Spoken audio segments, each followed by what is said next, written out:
The city rose from the red earth like a promise and a warning at the same time. Glass towers stood tall, their windows catching the sun and throwing it back into the sky. Beneath those towers, the old road still breathed dust. The wind carried the smell of roasted corn from roadside stalls and the sharp scent of cement from new buildings being born every day. People said the city was growing fast. "This is progress," they would say, pointing at cranes stretching their long metal necks across the skyline.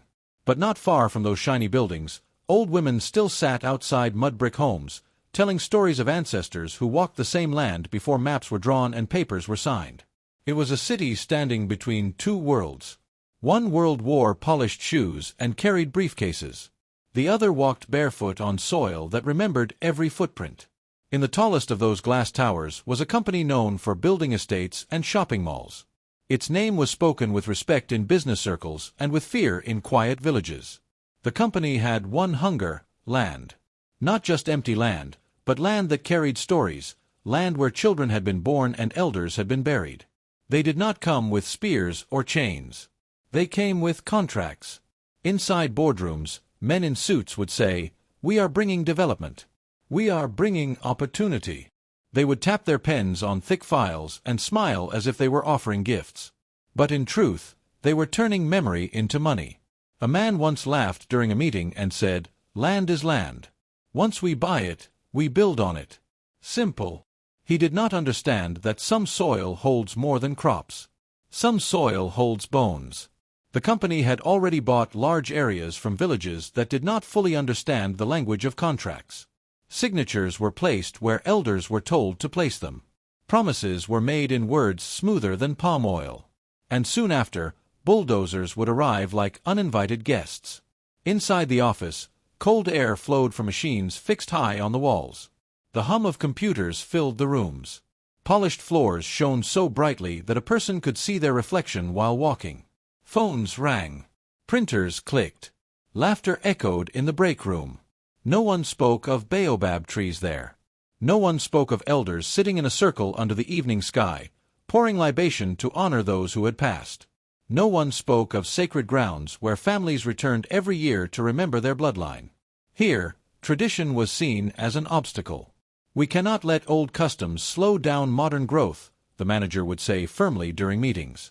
"We are building the future." But the future they spoke of did not ask permission from the past. Beyond the city, in villages wrapped in dust and sunlight, land was not just property. It was a living thing. It carried the laughter of weddings and the tears of funerals. It knew the footsteps of children running to the river. It remembered the songs sung during harvest. An elder once said, "When you sell land, you do not only sell soil. You sell your grandfather's shadow." No contract could measure that. No amount of money could replace the place where a mother was buried or where a father planted his first seed. Yet in that shining office, such thoughts felt far away, like stories told to entertain children before sleep. It was on a bright Monday morning that she first walked into that building. She did not arrive with noise. She did not arrive with pride. She walked in like a whisper carried by the wind. Her shoes were simple. Her dress was neat but modest. She held her folder close to her chest as if protecting something precious. Her eyes were calm, taking in every detail: the security guard's bored expression, the receptionist's painted smile, the large company logo shining behind the front desk. "Name?" the receptionist asked without looking up. She answered softly, her voice steady. "You're the new administrative officer," the woman said, finally lifting her eyes. "Third floor. Don't be late. The manager doesn't like slow people." She nodded. "Thank you." In the elevator, she stood quietly among strangers who smelled of perfume and ambition. She watched the numbers light up as the doors closed. When she stepped into the office, conversations slowed for a moment. New faces always caused curiosity. "This is her," a young man whispered to another. "She looks too quiet for this place," the other replied with a smirk. The manager came out of his glass-walled office. He looked at her from head to toe, measuring her worth in seconds. "You're the new hire?" he asked. "Yes, sir." "Good. Work hard. We value efficiency here." "I understand, sir." Her voice carried respect, but her eyes held something deeper, something patient. She was given a desk near the back, close to the filing cabinets. Papers were stacked high, waiting to be sorted. A senior staff member dropped a pile of documents in front of her. These need organizing. Alphabetical order. Don't mix anything up, he said casually. It's simple work. She nodded again.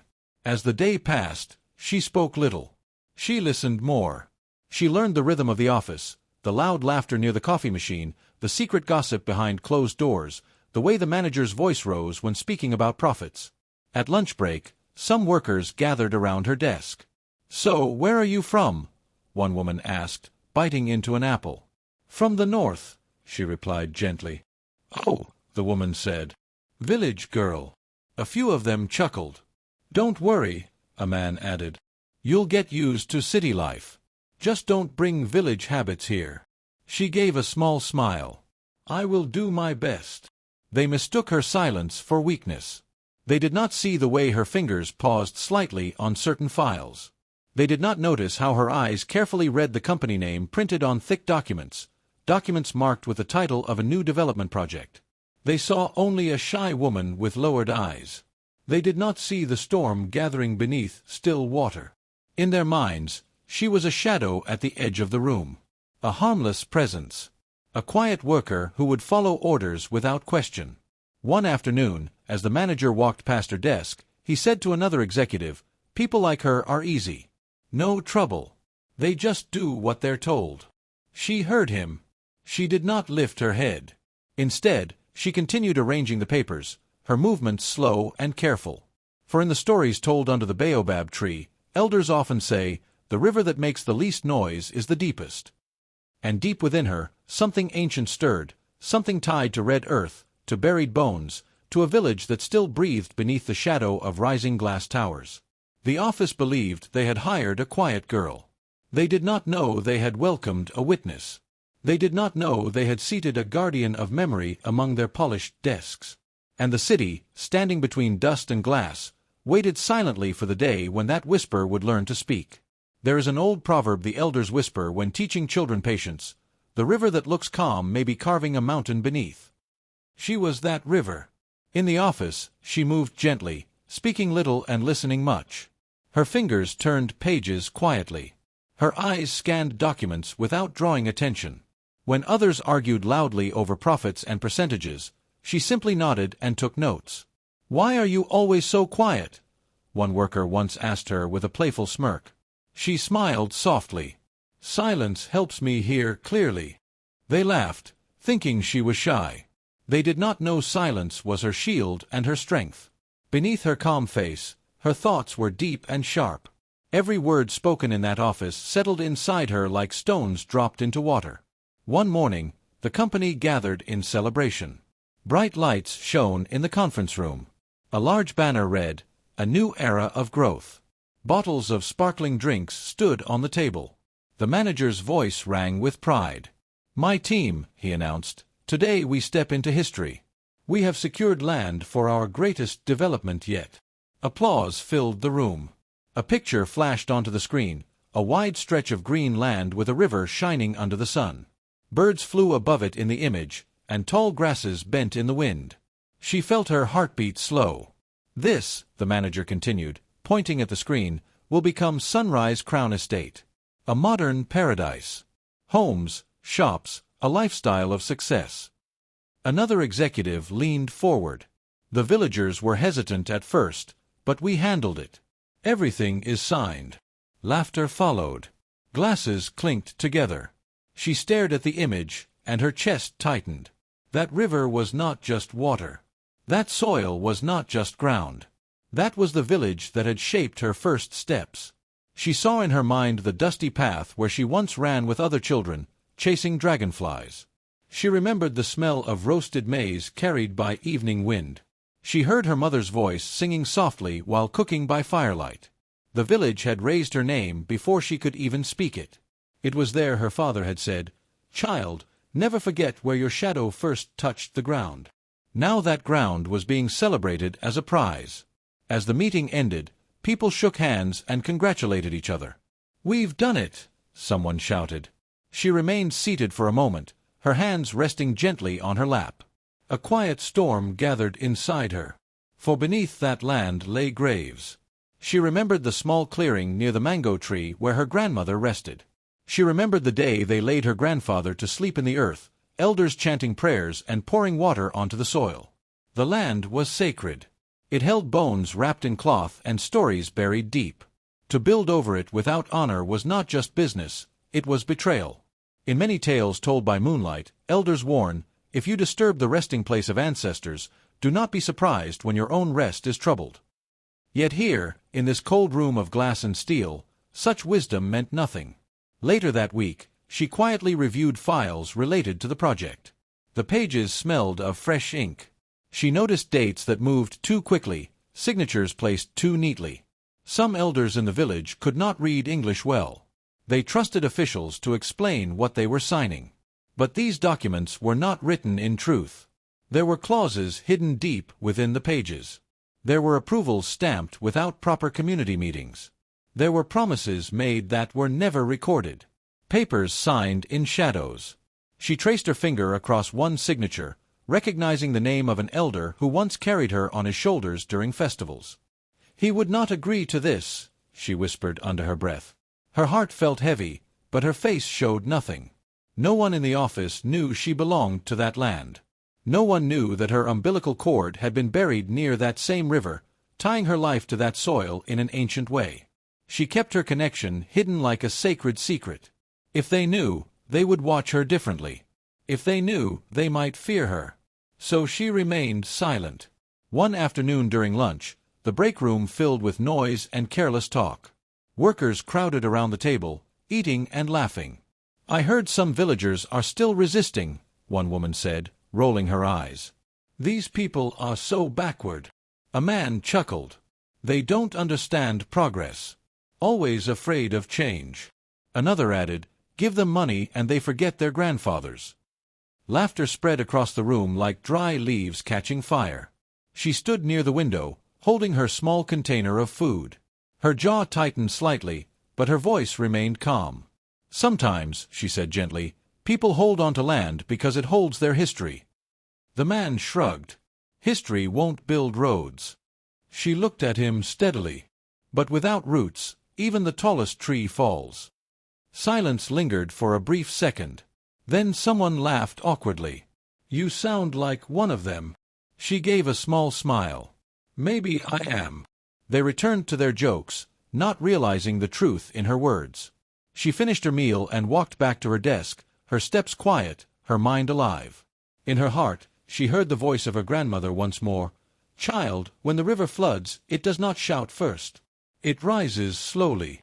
She sat down, opened another file, and continued working. The office saw only a quiet woman. But beneath the bright lights and mocking laughter, the river was rising. The manager strode into the room, his polished shoes clicking against the tile floor. He smiled, proud of the day's plans. "Progress waits for no one," he announced, tapping a stack of contracts. "Tradition is slow. Rituals and ceremonies only delay wealth and opportunity." He waved his hand dismissively. "We cannot let culture stand in the way of development." Around the table, voices murmured agreement.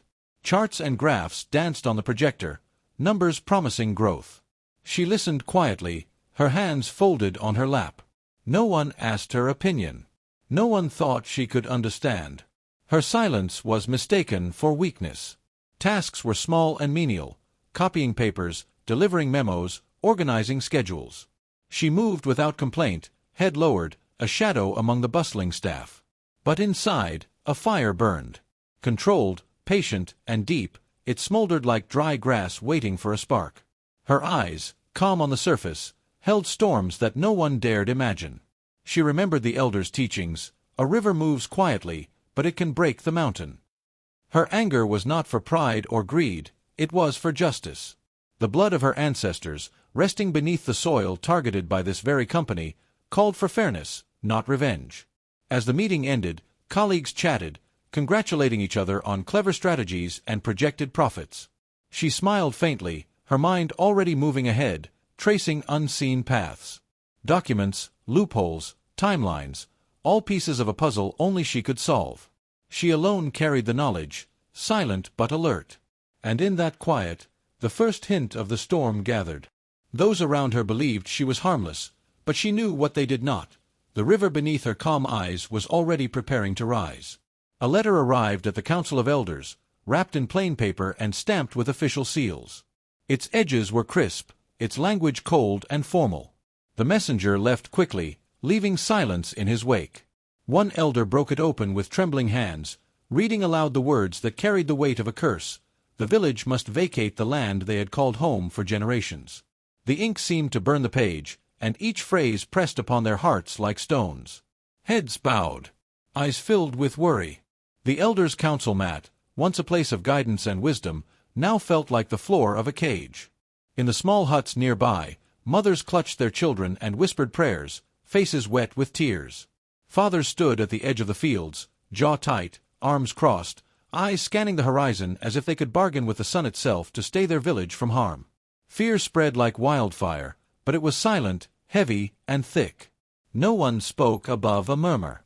Even the wind seemed to pause to listen, carrying with it the scent of ripe yams and freshly turned soil. "What will we do?" a mother whispered. "How can we keep what is ours?" No one had answers.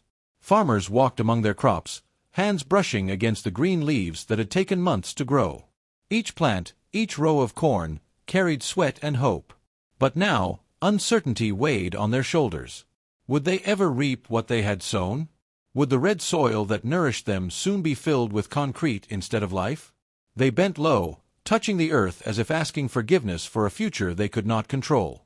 Children ran between huts, asking questions no adult could answer.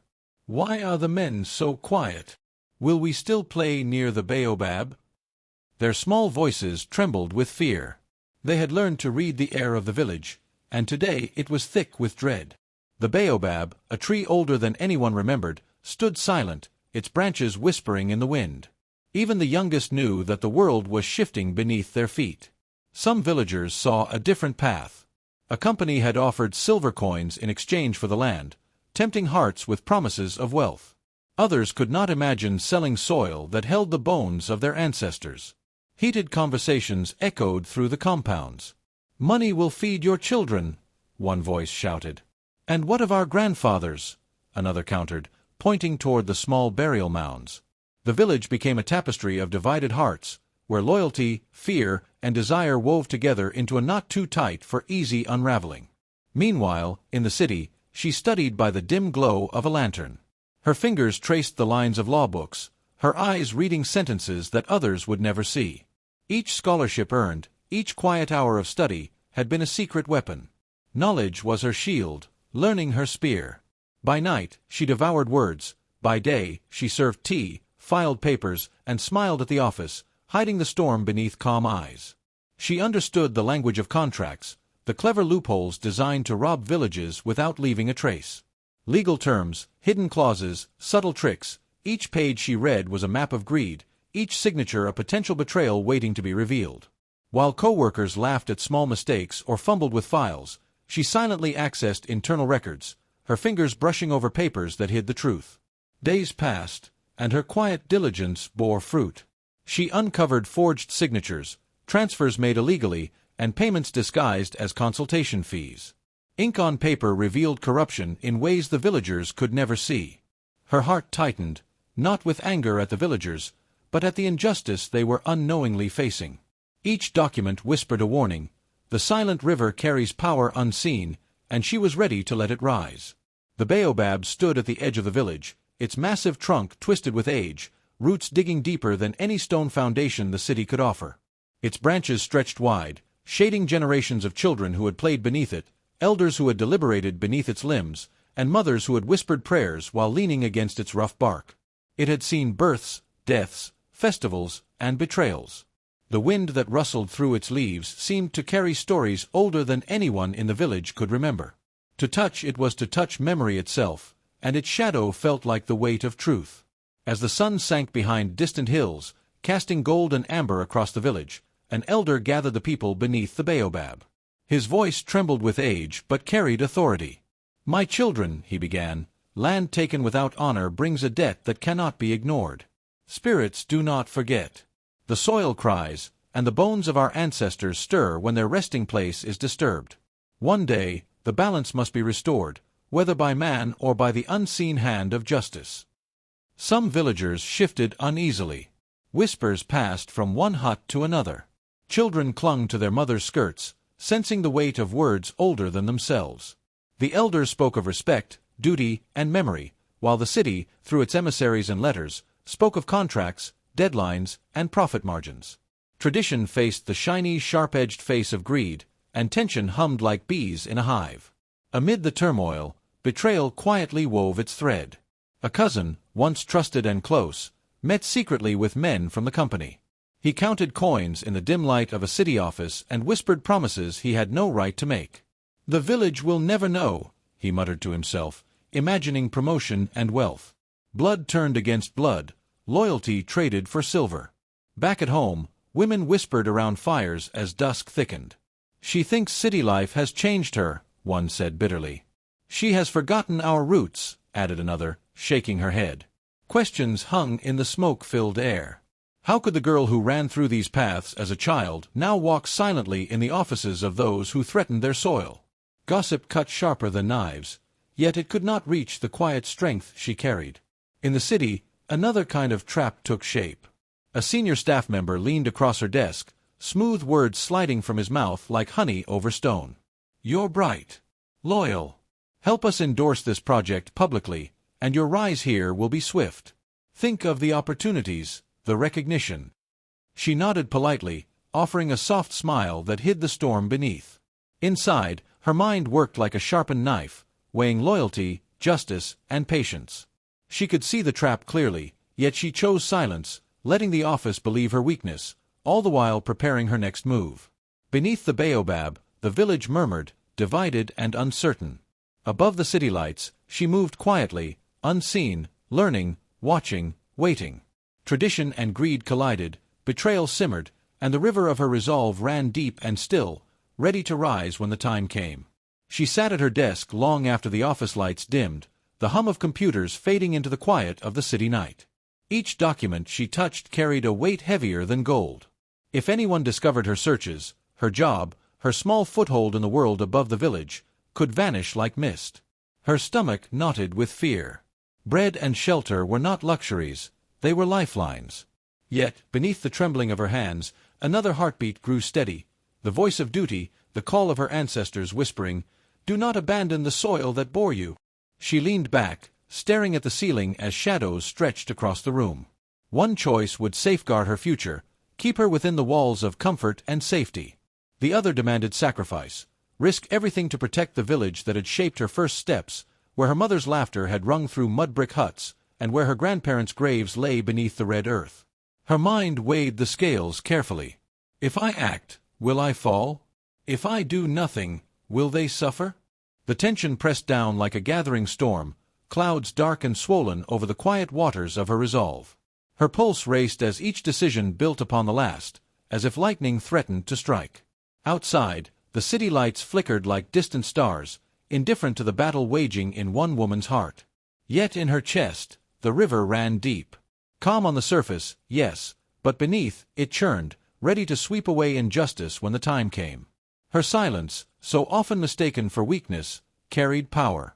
It was patience honed into strategy, wisdom held like a hidden spear, and careful planning that turned quiet observation into unseen danger. The office did not know it, but she was already dangerous. Not because she shouted, but because she thought, calculated, and waited. Every move was deliberate, each decision a step closer to justice. Documents were gathered like seeds before the rain. Each contract, each paper with forged signatures or hidden clauses, was carefully copied, tucked away, and secured. She left no fingerprints, no trail, only the invisible proof of the company's greed. Step by step, she collected evidence as a farmer stores seed before the planting season, knowing a storm approaches. Trust was given sparingly, chosen like a rare gem in a field of dust. She reached out to a single honest voice, a journalist known for integrity, a legal activist respected for courage. "I have something they cannot see," she whispered when they met in the quiet corner of a library. If you help, lives will be saved." The ally nodded, understanding that this was not about fame or glory, but the survival of a people. The city awakened to announcements of concrete and steel. The final demolition date had been set. The village shivered as the news arrived on the wind. Women clutched their children. Farmers' hands trembled over soil they might never till again. The company's celebration cast a long shadow over the red earth. And in the hearts of the villagers, a question hung like thunder rolling across distant hills. Would the quiet one rise before the bulldozers arrived? Would the river beneath her calm eyes finally break its surface, carrying the force of truth and justice to sweep away greed? Silence stretched, pregnant with possibility, and the air held its breath, waiting for the storm she had been preparing all along. The first light of dawn stretched across the village, painting the red earth in gold and crimson. From the horizon, the roar of iron beasts grew louder. Bulldozers moved like hungry animals, jaws of metal gnashing and shaking the soil where generations of ancestors rested. Children clutched their mothers' skirts, and elders stood rooted as if their presence alone could slow the march of machines. Every tremor beneath their feet felt like a warning, a drumbeat of fear echoing across the dusty paths. "We cannot let this happen," an elder whispered, voice quivering, eyes fixed on the approaching shadows. Beneath the baobab tree, the village gathered in tense silence. The elders' faces, carved by sun and age, betrayed worry that words could not contain. Mothers hushed their children. Fathers clenched their hands and swallowed hard. Dust rose like smoke on the horizon, carrying with it the scent of panic and loss. "Our ancestors speak through this land," the eldest intoned. "We must listen before it is too late." The air trembled with the weight of generations, the past and present colliding in one heartbeat. Far away, in glass towers that shimmered under the morning sun, the executives toasted with champagne. Laughter and clinking glasses filled the air-conditioned rooms, blind to the tears and fear their plans had sown. "This is a milestone," one declared, raising his glass. "Progress is ours." They celebrated contracts and deadlines, unaware that the soil they coveted was soaked in memory, spirit, and blood.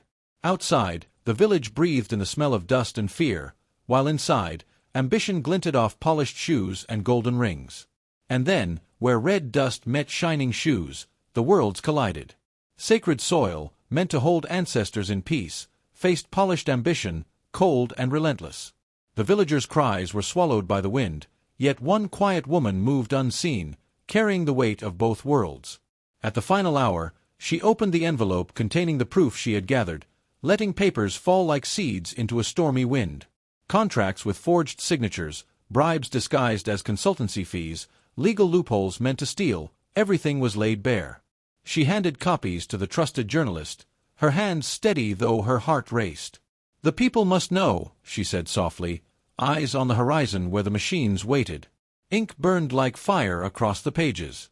Every signature that was not real, every line twisted by greed, glowed with the light of truth. Lies dressed as business could no longer hide. "Look at this," she whispered to the activist beside her. "See the names. See the betrayal. This is what they wanted to bury." And then the voices of truth took flight over airwaves and screens. Radio announcers read the documents aloud. Television stations showed the proofs in bold headlines. Corruption that had hidden in shadows now shone under the sun. The executives in their towers froze, champagne glasses midway to lips, as the world discovered the crimes they had thought secret. The quiet woman's power revealed itself, not in anger, but in patience, strategy, and the steady hand that brought the storm of truth to life. The manager's eyes widened, and his confident posture faltered as the truth hit him like a sudden lightning strike. The quiet woman he had ignored, the one who spoke little and smiled softly, had been the hand behind the exposure. His mind raced, disbelief and fear tangled together. It was you," he whispered, voice barely audible, as the office seemed to shrink around him. The laughter and mocking whispers that had filled the corridors vanished, leaving a weighty silence that pressed against every desk and chair. Staff members froze, glancing at one another with wide eyes. Shock replaced their former amusement, and the office, once buzzing with shallow chatter, now held only tension. Phones hovered mid-air, cups of coffee trembled in hands, and the hum of machines seemed to soften in deference. I don't understand," stammered one clerk, her voice shaking. Others exchanged glances, realizing that the underestimated shadow among them had shifted the balance of power. She stood tall, composed, her calm presence commanding more authority than any raised voice could. "Truth is not loud," she said softly, letting the weight of her words settle over the room. "It does not shout. It moves with patience, with careful steps, with clarity."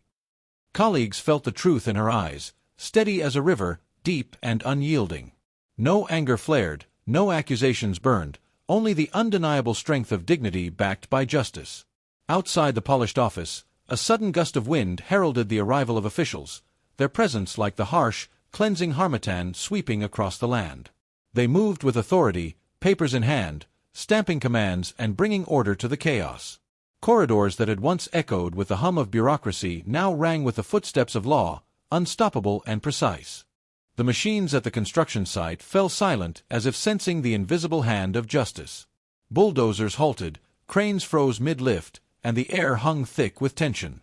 Rumors of halted projects spread through the company, uncertainty replacing the arrogance that had reigned for months.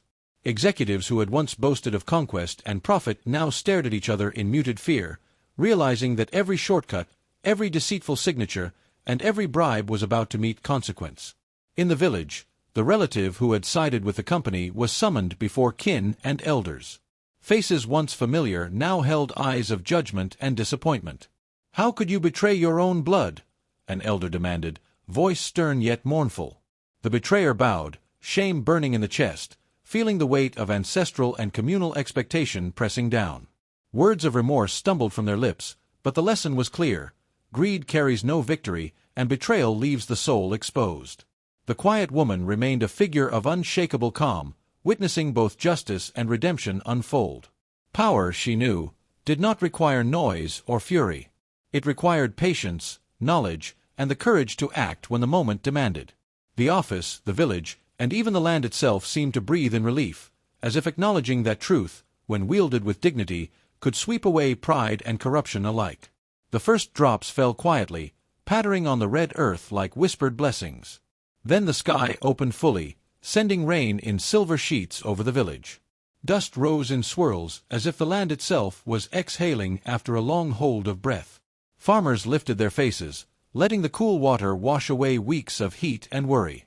Children ran barefoot through the puddles, laughing, their voices weaving with the rhythm of the falling rain. The elders watched from the shelter of the baobab tree, nodding, for they knew this was more than water. It was a cleansing, a renewal of both soil and spirit. Beneath its wide branches, the baobab remained firm, untouched by storms or machinery. Its roots, deep and silent, reminded all who gazed upon it that some things endure beyond greed and noise. "The tree does not move," one elder murmured, voice soft yet resonant. "Truth and memory have roots that even the strongest hands cannot break." Villagers bowed slightly, feeling the weight of generations beneath its bark, a silent witness to justice reclaimed. She stood at the edge of the crowd, rain soaking her hair, her robes clinging but her posture steady. No shout, no celebration, only patience, the quiet strength of a river running deep beneath still waters. It was her silence that had moved mountains, toppled arrogance, and protected the sacred ground of her ancestors. In every raindrop, the village felt her presence, a calm yet unstoppable force that had turned the tide. Later, under the cold, artificial glow of office lights, she walked slowly through the corridors. Her steps were quiet, almost ghost-like, yet every person she passed felt the weight of her journey. Papers lay scattered, evidence once hidden now exposed, and the laughter that had filled these halls was gone. A former colleague whispered, She was always more than we knew." Others looked down at polished floors, realizing how blind they had been. Her farewell was simple, yet heavy with meaning. No applause, no dramatic words, only the gentle echo of her dignity as she passed. The office itself seemed to inhale, subdued, as if acknowledging that truth had reshaped it. Desks that had once bristled with arrogance now carried a layer of quiet guilt, a dusting of shame for those who had mocked and ignored. Even the manager, once so full of pride, kept his eyes lowered, feeling the shift that could not be undone. The place that had thrived on greed and careless ambition now stood humbled, cautious. Whispers replaced chatter. Caution replaced bravado. And in that subdued atmosphere, the legacy of the silent river lingered, reminding all who remained that patience, wisdom, and quiet courage could alter the course of both land and hearts. The sun dipped low over the village, casting long shadows across the red earth that had once trembled under the threat of destruction. Officials arrived, bearing papers sealed with the authority of the law. The elders gathered, reading aloud the words that promised protection, not only from greedy hands but from spiritual harm. A deep sigh rose from the villagers as the sacred soil, home to their ancestors' bones and memories, was finally shielded. Mothers wiped tears, and fathers pressed palms together in gratitude. The land had survived, and with it, the spirit of the people. As evening settled, smoke curled from cooking fires, mingling with the scent of roasted maize. Families drew near one another, hands linking across generations, sharing stories of courage and caution. "We held our hearts like shields," an elder whispered, "and the land remembered our prayers." Children laughed softly, chasing shadows beneath the baobab, while parents exchanged nods that spoke of trust regained. The village, once fractured by fear and temptation, began to weave itself together again. She walked among them, her steps light but her presence unmistakable. Gone were the quiet fears of the city, replaced by the calm of one who had seen both worlds. She spoke softly, answering questions about law and strategy, bridging modern knowledge with the wisdom carried by elders for generations. "The soil remembers," she told a group of young mothers, "and we have learned how to protect it without losing ourselves."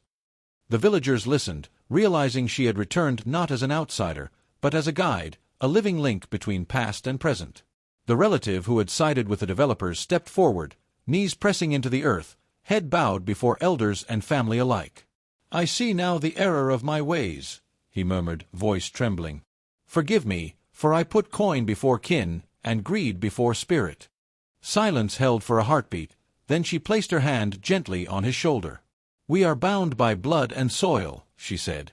"You will rise again, not by fear, but through humility and care." The elders nodded, raising voices in blessing rather than judgment. "Mercy strengthens where anger would destroy," one intoned. "Remember, children of this land, justice without compassion becomes cruelty anew. Let your hearts guide your hands, for strength is not in punishment, but in restoration." The village absorbed this wisdom, feeling the weight and the freedom it carried.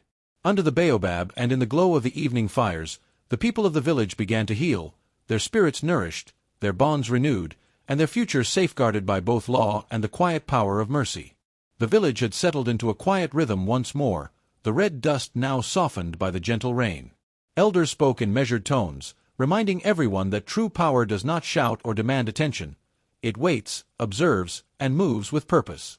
"A wise and patient heart," one elder said, "can outlast the roar of the proudest lion."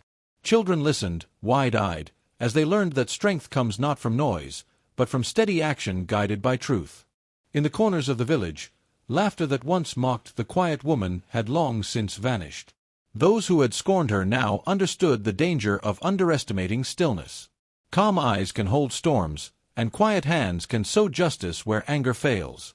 "Never mock the silent one," a mother warned, holding her child close, "for beneath calm waters, the river gathers its might."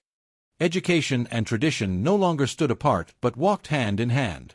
Knowledge gained from distant schools merged with ancestral teachings beneath the baobab trees.